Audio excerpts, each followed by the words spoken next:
And I remember I went outside and I yelled, "All I have is a dream." Yep. And I pulled out a sheet of paper and I wrote down 3 letters, NFL. Mm-hmm. And every day I woke up, I said, NFL, that's where I'm going. Every night before I went to sleep, I took one last look. I said, NFL, that's where I'm going. Mm-hmm.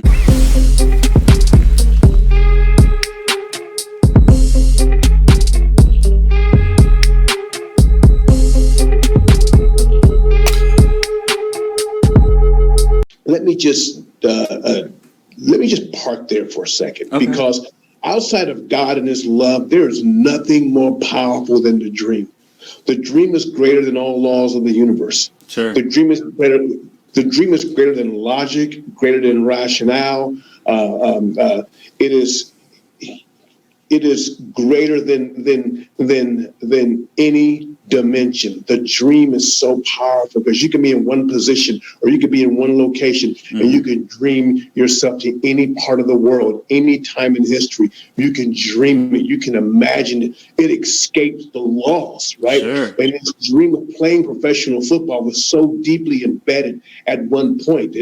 But there was nothing around me that validated the dream that was in me. And that's the case with a lot of people. You know, we had these great dreams, and there's nothing outside that signals the greatness and the potential that's on the inside. And unfortunately, most people abort their calling, their purpose, and their destiny because there's no external confirmation of the internal words or affirmation that has been decreed over their life.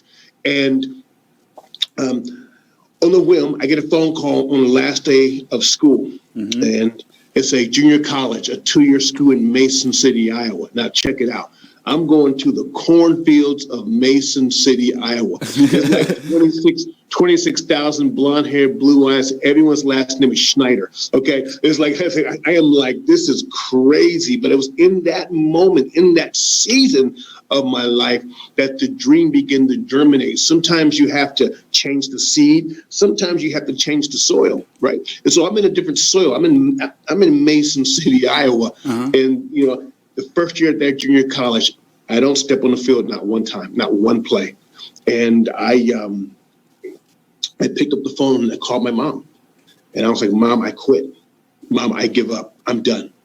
And my mom began to encourage me in so many words, push me, antagonize me to stay for another year. And into the second year, before the season, there was 3 or 4 guys in the room, and I jumped up. It's called a Freudian slip. I guess I jumped up. I said, "Man, I've always wanted to play Division I and NFL football." Sure. And one of the guys stood up and he looked at me. He said, "Shawn, you'll never make it. Shawn, you're not strong enough. Shawn, you're not fast enough. Shawn, you're not quick enough." You know, never allow people to create your world because they were always created too small.